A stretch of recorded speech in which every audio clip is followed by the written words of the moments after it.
So all the artists, all your favorite artists that you hear on the radio or you go see in concert, we're one of the companies that gets them there.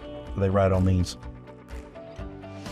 So before we had motives with any kind of dash cams, we were taking the word of the driver and what the police officers were saying from the roadside reports. And because we're a commercial vehicle and people see these coaches, they think lots of money, we're going to get something out of it.